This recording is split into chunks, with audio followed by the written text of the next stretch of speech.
Hello, अस्सलाम वालेकुम। वालेकुम अस्सलाम। मनाहिल कहाँ हो बेटा? तुम घर छोड़ के क्यों चली गई? कोई परेशानी थी तो तुम मुझे बताती ना। जॉब मेरे साथ करने जा रही थी। आपके ख्याल में वो बहुत इज्जत वाला काम?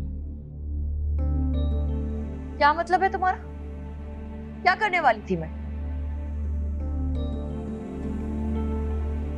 मनाहिल, मैंने हमेशा तुम्हारा ही भला चाहा है और तुम मुझे ये सलाह दे रही हो?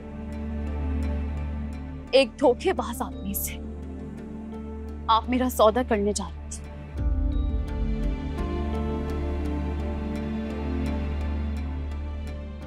ये सब कुछ जानते हुए भी उसकी पहली बीवी की कॉल मुझे भी आई थी। उसका सच जान चुकी थी मैं।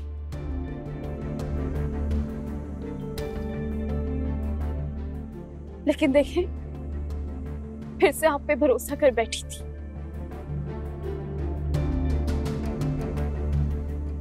लगा था कि आप इस बार बचा लेंगी मुझे।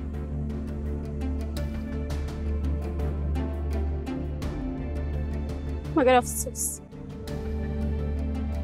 आपने वही किया जो आप हमेशा से करती आ रही। मनाहिल, ये क्या बकवास कर रही हो? तुम मेरे भाई की बेटी हो, मैंने तुम्हें पाला पोसा और तुम मुझ पे इतना घटिया इल्जाम लगा रही हो। काश पप्पू, काश आप मुझे अपनी औलाद की तरह पालते।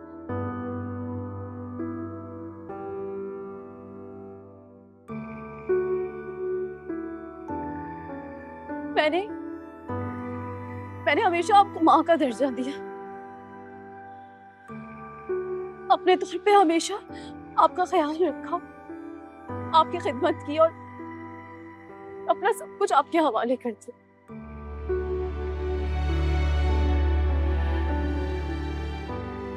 और किसी चीज का हिसाब नहीं मांगा, ये सोचते हुए कि माँ से हिसाब कौन मांगता। ऐसा क्या कर दिया है मैंने?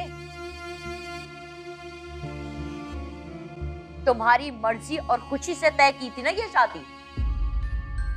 खुशी? कौन सी खुशी पापा? सिर्फ अपनी जान छुड़ाने और खानदान वालों को दिखाने के लिए आपने ये शादी का फैसला किया।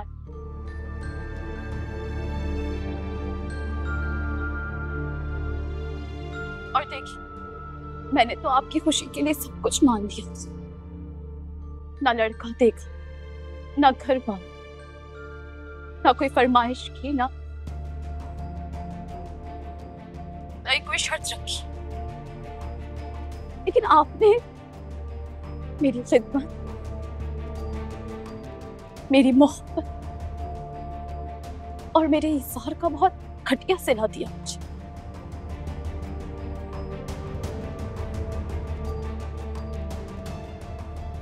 अगर मैं अपने कानों से आपकी बातें नहीं सुनती ना, तो शायद कभी यकीन नहीं करती।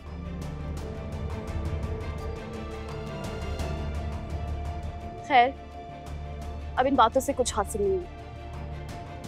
मैं अपनी दोस्त के घर रह रही हूँ। अभी नरगिस आंटी के घर आई थी क्योंकि मुझे मालूम था कि आप लोग उन्हें तंग कर रहे होंगे।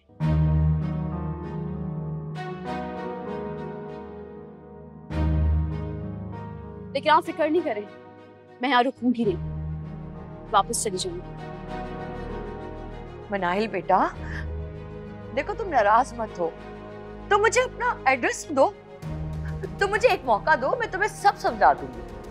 मेरे ख्याल में पप्पा, इस बात का वक्त खत्म हो चुका है।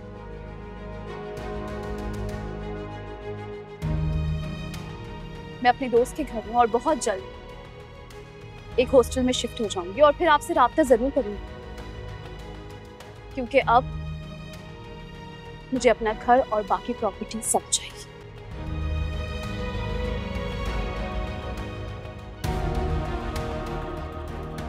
फोन बंद कर दिया।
पहले ये शीबा के मामले से निपट लो, फिर दुकान का सौदा करता हूँ। रोड तो कहीं नहीं गए, और दुकान बेच के कुछ पैसे ज़ारा को दे दूंगा ताकि इसका मुंह भी बंद हो जाए। ये अच्छा, तो मंसूबे बन रहे हैं। मुझे तो पहले ही शक था कि बैंक में पेपर जमा नहीं करवाए तुमने, बल्कि कोई और चक्कर चल रहा है। नहीं ज़ारा, तुम गलत समझ रही हो। वो तुम्हारी नहीं, हमारी दुकान है, और अल्लाह ना करे हम तुम्हारी दुकान बेचने का मंसूबा बनाए। अल्लाह को भी मुंह दिखाना है।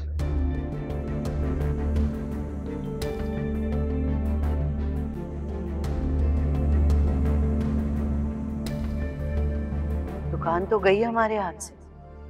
किस दुकान की बात हो रही है? ज़ारा, तुम यहाँ? मेरे सवाल का जवाब दे। वो स्टेट एजेंसी वाला है ना, बदबख्त, उसे दी थी फाइल बेचने के लिए, तो वो उसने भेज दिया अब, और मुल्क से बाहर भाग गया, अब फाइल भी ले गया। कैसे? आपकी दुकान तो बिक नहीं सकती थी, उसके डॉक्यूमेंट्स पूरे नहीं थे, आप ही ने कहा था। नहीं, दरअसल हमने कुछ खर्चा करके पेपर्स बनवा लिए थे। तो फिर तुमने मुझसे मेरी दुकान क्यों ली? उसी पैसों में से नया बिजनेस स्टार्ट कर लेते ना। अब बेटा, पहले उम्मीद नहीं थी ना, फिर हमें एक बंदा मिल गया, हमने थोड़े पैसे दिए और काम हो गया था। हनान, मैंने तुम्हें दिल की गहराइयों से चाहा था, अगर तुमने मेरी मोहब्बत की कदर न की, मुझे इस्तेमाल किया, जब मुझसे सब कुछ हासिल कर लिया तो आगे बढ़ गए और किसी मालदार असामी की तलाश कर ली।